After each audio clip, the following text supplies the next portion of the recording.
hearing to order. I'm sorry, the microphone sound system sounds a little funny, so I'll just speak loud and sorry. It's good to be in this session. Will you please all stand for the president? I pledge allegiance to the flag of the United States of America and to the republic for which it stands, one nation, under God, indivisible, with liberty and justice for all. Would the clerk please call the roll? Mortanti? Present. Curran? Here. Demichi? Here. Riley? Seabury? Here. Manley? Taylor? Here. Cola? Here. Agasha? Present. Callis? Here. Cabo? Present. Sadi? Here. Visconti? Here. Trombetta? Knapp? Nero? Here. Perkins? Present. Chinese? Present. Vitello? Here. Heschel? Present. And Tomino? Here. The record reflects 17 present, 4 absent. Mr. Riley is out of town on vacation. Mrs. Stanley will be on vacation. Mr. Trombetta is attending to business, and Mr. Knapp is attending to business. Notice is hereby given that the City Council of the City of Danbury will hold public hearings at which parties and interested citizens will have an opportunity to be heard in relation to the following, copies of which are on file in the Legislative Assistant's Office for public inspection. Government entities, Code of Ordinance, Section 2-176. Item number 2, the acquisition by the City of Danbury of the State Armory Building, West Street, and subsequent transfer thereof to Connecticut Institute for Communities. Item number 3, the transfer by the City of Danbury of land known as tax lot number I-23012 to Noel C. Roy in exchange for an easement for Ives Trail. Said public hearing be held on Tuesday, the 15th day of February, 2011 at 7 p.m. in the Council Chambers at City Hall, 155 Deerhill Avenue, Danbury, Connecticut, 46210, and it was attested by Gene Colley, Legislative Assistant. And I just would notify the council members that are here present, we will be having the committee of the whole immediately following the public to take up action on item number 1.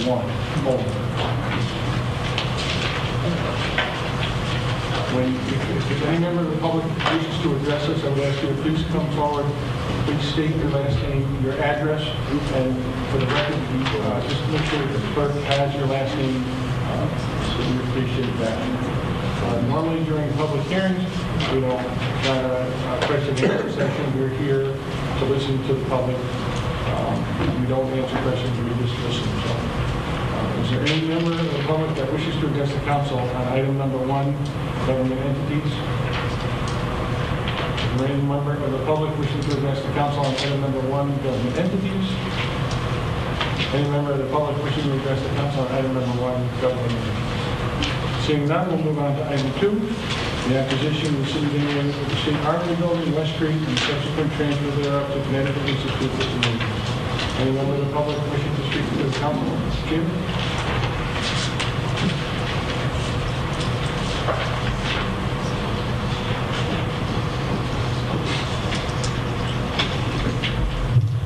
Thank you, Mr. President, members of the Common Council. My name is Paul Jaber. I'm an attorney at law at 148 Deerhill Avenue in Danbury, and I represent the Connecticut Institute for Communities, Inc. The Connecticut Institute is located at Old Sherman Turnpike in Danbury, and the president of the Connecticut Institute, Mr. Jim Maloney, is here, who will also address you, but he'll save his remarks till the end. If there are interim speakers, he'll allow them to speak first, and he'll be able to address any questions they may have, so save time in answering the issues that may be raised. This is a proposal, what's on your agenda. The City of Danbury, it's a request that the City of Danbury purchase the State Armory that's on West Street and then convey the armory to the Connecticut Institute. Just a little background on the armory. Years ago, the armory was built to service the Connecticut National Guard, and at some point in time, the National Guard moved to a location someplace else in Connecticut. But during the time that they used it, the facility was open to all Danbury youths. And at that time, I can tell you that I enjoyed using it myself. I lived nearby and used to bike to it. And probably Mr. Visconti did the same thing. But there was basketball, actually boxing, baseball, and gymnastics, and everyone in the area enjoyed the facility. When the War Memorial, I believe, came around, and that really took over a lot of the activities. But in any event, it was truly a wonderful facility in those days. And more recent history, though, WestCon, Western Connecticut State University, now uses a portion of the building. I believe they control the entire facility, though. They use a portion of the building for storage for their student arts program.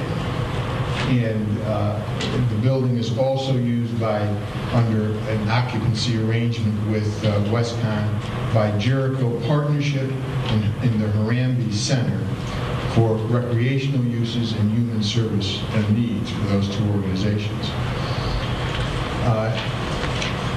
I believe that WestCon has probably constructed or is in the process of constructing a facility to service their arts program in the downtown. In 2007, Jim Maloney and the Danbury area legislators were able to get a special act passed by the Connecticut legislature to authorize the sale of the armory to the city of Danbury. The act provided certain conditions: that the conveyance could not take place before January 1st, 2011, and that was to enable WestCon to construct a facility to relocate what it had stored in the armory. Second, that the city could reconvey the property to a Connecticut nonprofit organization, and the Connecticut Institute is a Connecticut nonprofit organization. In other words, it anticipated that the city would convey it to someone who would operate it for the purposes permitted. And the third condition was that the use of the property must be for social or human services purposes. So it authorized first the conveyance to the city, second the reconveyance to a Connecticut nonprofit, but at third it conditioned the use of the facility for social or human services purposes. Those were the words they used in the special act. Subsequently thereafter, in a combined effort between Amir Boughton and Mr. Maloney, the Connecticut Institute agreed to several things. First, to negotiate in good faith an occupancy agreement with Jericho Partnership and the Harambee to continue their uses in the premises. In other words, they would remain there and continue to use the premises while Connecticut Institute owned the property. Second, they agreed to pay all costs associated with the conveyance of the armory from the state of Connecticut to the city. It's a small amount, but they agreed they would pay that. Third, they would undertake a design and financial studies to allow for the rehabilitation of the building, including the historic preservation of the exterior of the building. That is a tremendous undertaking. Mr. Maloney will talk further about it, but the intent is to preserve the historic exterior of the building. It's I don't know how long it's been here, but it's been here as long as I've been here, which is getting longer and longer, unfortunately. And the fourth was to continue the use of the building as required by the special act, which is for social and human services needs. This conveyance, should you approve it, is a wonderful opportunity for the city to preserve a historic building and to ensure its continued use for Danbury residents. The Planning Commission has issued a positive recommendation, and the subcommittee, the ad hoc subcommittee, has also issued a unanimous recommendation for the purchase and reconveyance of this facility. Thank you very much. And again, Mr. Maloney will address you after any other persons may want to address you. Okay, thank you. Thank you. Is there any other member of the public that wishes to address the council on item number 2? Any other member of the public wishing to address the council on item 2? Mr. Maloney?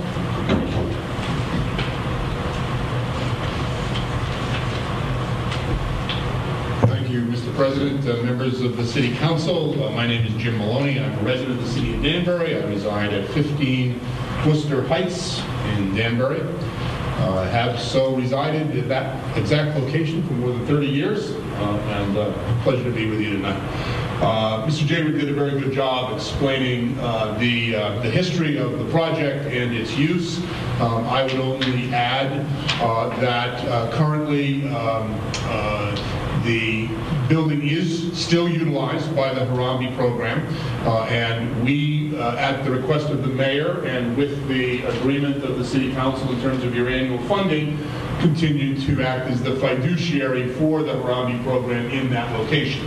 In other words, we don't try to run their program for them, but we make sure the funding is accounted for and there's a human resources process and all of the technicalities are taken care of. And we would anticipate that the Harambe program would continue to utilize the armory after it is rehabilitated. The Harambe program really is an afternoon and early evening program. So one of the great things we have an opportunity to do here is if we rehabilitate this building, it's going to make the facility available mornings and weekends. So we're going to be able to take a facility which has limited use now and make it more available to the community for human and social service purposes as stipulated in the Special Act. The Jericho Partnership, and this is an interesting tale. The Jericho Partnership no longer uses the building. We'd be delighted to have them as a partner in all of this, but they made a request to the state of Connecticut to donate about $300,000 towards the installation of a new gym floor. For those of you who, like Mr. Visconti, have been into the armory basically is office space in the front, and then it opens up into a huge gymnasium, and then in the very back there's a former garage facility which is now actually used as a workout room. The gym floor needs to be replaced. That's one item. About $300,000. Jericho offered to replace the gym floor. The state of Connecticut declined the donation, and they did so because they were concerned that somehow it was a gift that violated the ethics laws. Okay? Leave that aside. I mean, I think that was a foolish decision, but it makes the point that the state isn't really going to get their sleeves rolled up and do anything about this building. Westcon, obviously we've talked to Westcon about this as we've gone forward with the concept, and they have a master plan for the university, and the master plan leaves off the armory. Western is interested in developing their West Side campus, interested in developing their downtown campus, not interested in sort of leftover pieces, white elephants, miscellaneous pieces of property, including the armory.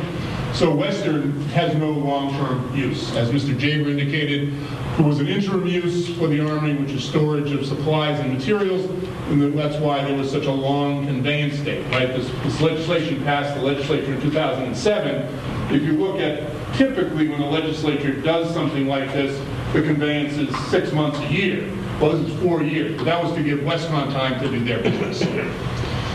The long-term plan for the Armory, rather than leave it to rot, which is in effect what's happened, the Armory was built in 1912. So next year it'll be 100 years old.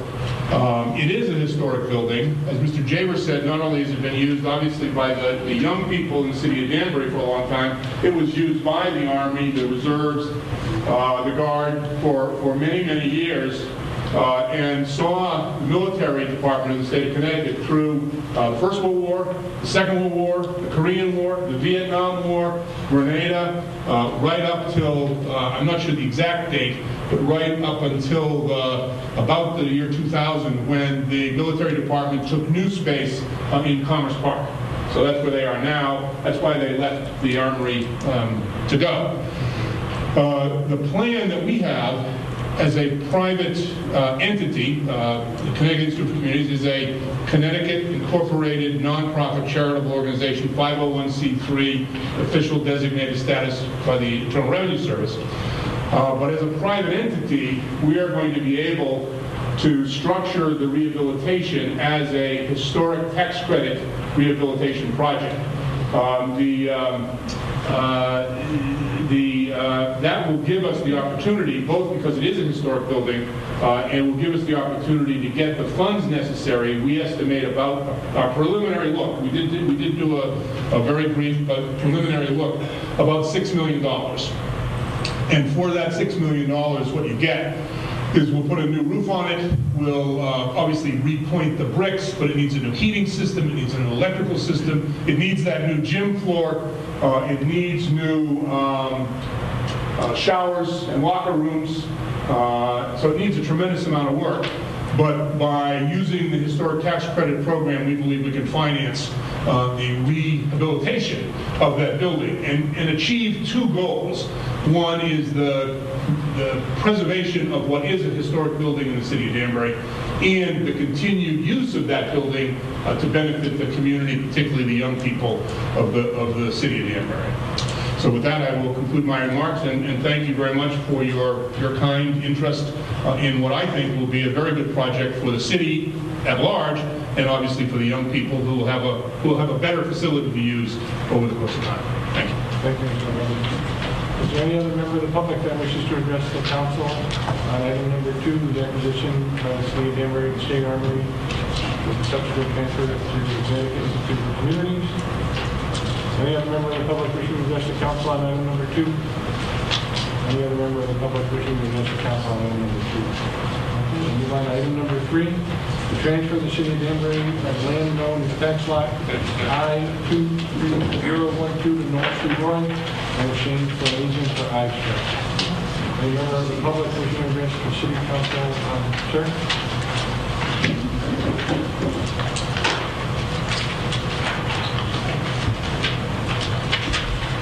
I'm Mike Cunningham, 101 West Reading Road. I am chairman of the Ives Trail Task Force. Recognizing that this hearing is not about the Ives Trail, I do wish the public to know that the task force will hold a public information meeting later this year. That would pertain to the big picture of the Ives Trail, where it goes, what the rules are, where maps can be found. That stuff just prior to the opening of the entire Danbury Road. I have the advantage over a number of people in the room in that I've actually set foot on that parcel. It might really be better said that I set foot in it because it's kind of wet and muddy. It's not a prime piece of real estate, and having dealt with this from when we found that it was owned by the city and that we could trade it with the conservation easement, and in addition get some other property which was not available for the trail, I am in favor of this transfer. Thank you for your time. Is there any other member of the public that wishes to address Mrs. Deverson?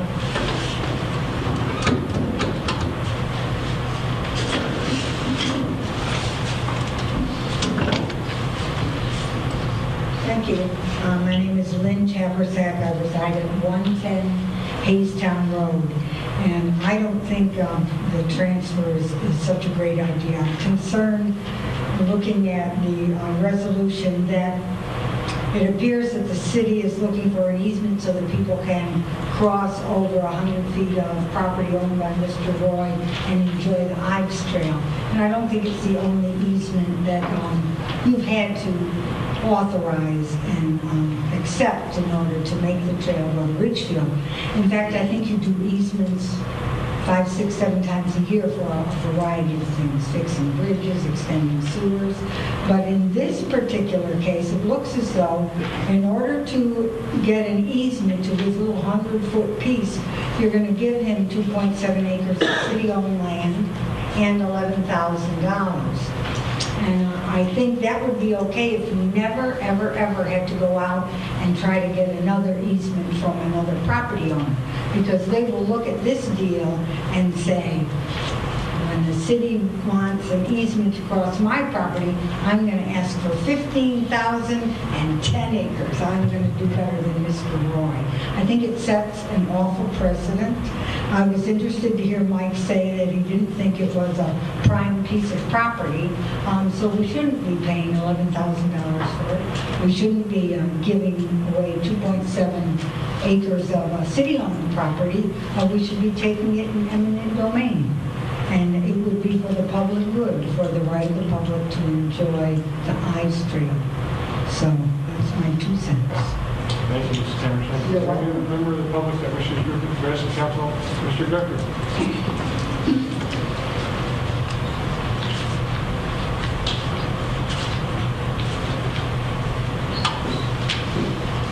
Just more have to read it, just the mic, just to be short in front of the time. Ken Guthrie, 89 Padenham Road, Danbury, Connecticut. Ms. Taversack took many of the points that I was going to also bring up. We have a trail, that the Ives Trail, but we're going to eventually extend it all the way down to Danbury. That's where I believe it's all going to go. By taking almost 3 acres of city-owned property and using it as a bargaining chip, again, sets an awful precedence. We don't know what we're going to run into in the future and what other people are going to want as a bargaining chip. To pay $11,000 on top of it also is not the best idea. Again, precedent, how much more can we get? By getting rid of 3 acres of city-owned property, what's going to be the future development of this property? Is it going to be joined with another piece to where now we come in at a later date with either cluster development or we come in with affordable housing or things of that sort, to where even if this piece of property is not a prime piece of real estate, does it become the easement that, let's say, the developer gives back to the city to put development there? So we don't know if what's going to come down the road. I think it's a bad idea. I mean, I'm all for open space. I think the Ives Trail is a great idea. I think more people should spend more time out in the environment, and maybe they would really see what these environmental concerns are for the, for themselves. But to have to give away what we already own, which, what's the appraisal? 40,000, 50,000, 30,000. What's that property worth? Then to give another 11 on top of it, it's just a bad signal to send to other prospective people that we need permission to cross the property. And by doing this trade, we're not garnishing city property, we're just garnishing an easement. We're getting the right to cross over that property, but the city will never have actually ownership of it. It will not be ours. So again, I think it's a bad precedent. I think, in tough economic times, you really should look at what we're doing here. Giving away property, buying the rights to cross over property. How development down the road could this impact us with development, like I said, as far as, cluster developments, etc. Is this really going to come back to bite us in the long run? Thank you for your time. Thank you, Mr. Baker. Is there any other member of the public who wishes to address the council on item number 3? Any other member of the public wishing to address the council on item number 3, which is the transfer of land tax lot number I-23012? Is there any other member of the public wishing to address the council on item number 3? Mr. Chairman, As the attorney who, Ray Yan, Associate Corporation Counsel.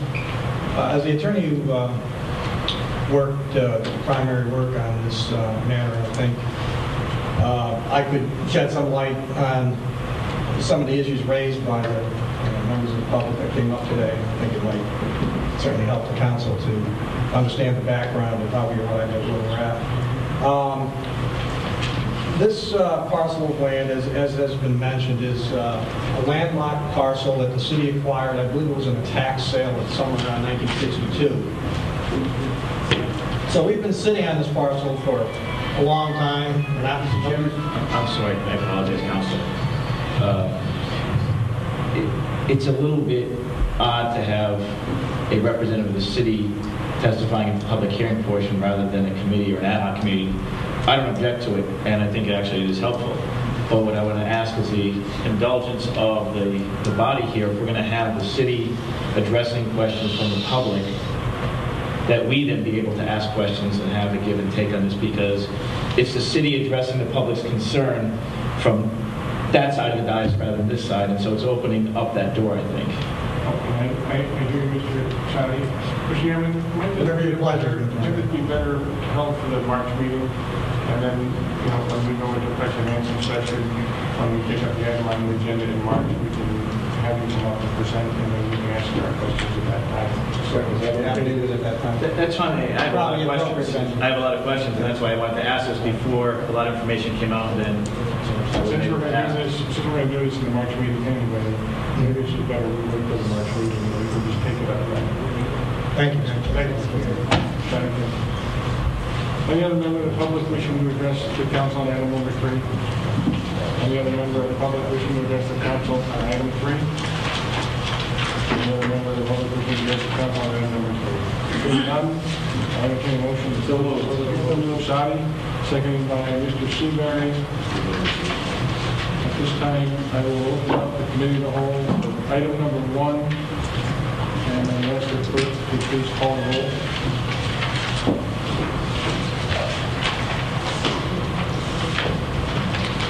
Marcotte. Present. Curran. Here. Lucci. Here. Riley. Seabury. Here. Stanley. Taylor. Present. Kola. Here. Legushep. Present. Callis. Here. Cabo. Present. Sadi. Present. Visconti. Present. Trombetta. Knapp. Nero. Here. Perkins. Chemise. Present. Vitello. Here. Heschel. Present. Camino. Here. The clerk, there are still 17 members present, 4 have been absent, for the same reasons that I think earlier when we opened the public hearing. Mr.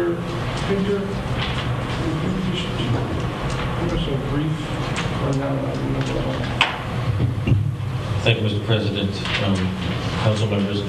Item number 1 is an annual exercise that the council engages in as a result of the code ordinance requirement.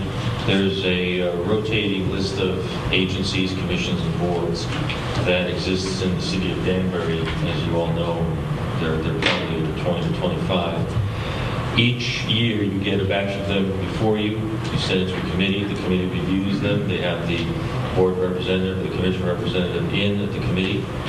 The committee examines what the agency or board does, makes some determination about whether the agency or board or commission should continue to exist, should be terminated or otherwise disposed of, and then makes a recommendation back to the city council.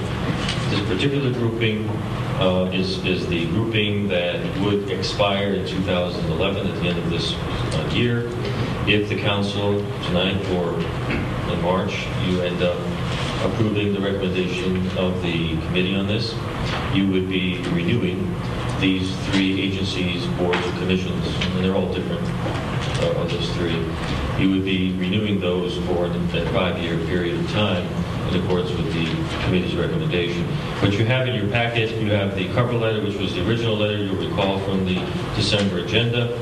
That popped over to the committee. The committee reported back to the council, and that's attached as well as item 1-2. And you have an ordinance that you would adopt. You recommended tonight that the ordinance would be adopted in the March, and the ordinance would result in that bottom grouping, which you'll see in subsection E. Those are the 3 commissions. They're all commissions. That makes it easy. All 3 of those commissions would be renewed for 5 additional years if the council approved the renewal. So that's kind of the way it works. And the next year you'll see grouping A come to you for a similar process. So again, tonight, if you recommend the committee's recommendation, you recommend to the council the adoption of the ordinance, which would renew these 3 commissions. That's essentially it. Thank you, Mr. Mayor. Appreciate it. As always. Council, what do you say? Mr. Mayor, Thank you, Mr. President. I'd like to make a motion to recommend, in accordance with Section 2-184, Danbury Code of Ordinances, the reestablishment of the Danbury Parks and Recreation Commission, the Aviation Commission, and the Youth Commission through June 30th, 2016. Second. Motion's been made and seconded by Mr. Seabury. Any discussion? Mr. Martinez? The question regarding the youth commission, was that only supposed to be extended for 2 years? Martinez, I'm sorry, I can't hear you. Isn't the youth commission, was that only supposed to be extended for only 2 years? I mean, that was the ad hoc report, I think, Mr. Pinker said it was 5 years. It was something- Yes, my mistake, Mr. Genies. Yes, the motion from the committee did say that commission would be extended for 2 years. My mistake. Thank you. So, since it's in subsection E, it shouldn't be. Been there on the ordinance, draft ordinance here. It should be, you know, Effective until June 30th, 2016, fall 3. That's also correct. The ordinance that we'll provide you for the March meeting will have that adjustment made, so it'll be in the other category for 2013. but that will not affect the public hearing portion. No, In the wrong it category. will not. Thank you. Thank you, Mr. Keenan. Any other discussion? Seeing none, I'll try and remind all those in favor, signify by saying aye. Aye. Anybody opposed? Anybody abstaining? This time, I'll entertain a motion to adjourn. So moved. Mr. Taylor moved, seconded by Mr. Seabury. All those in favor of adjournment, signify by saying aye. Aye. Anybody opposed? Thank you, ladies and gentlemen. Thank you.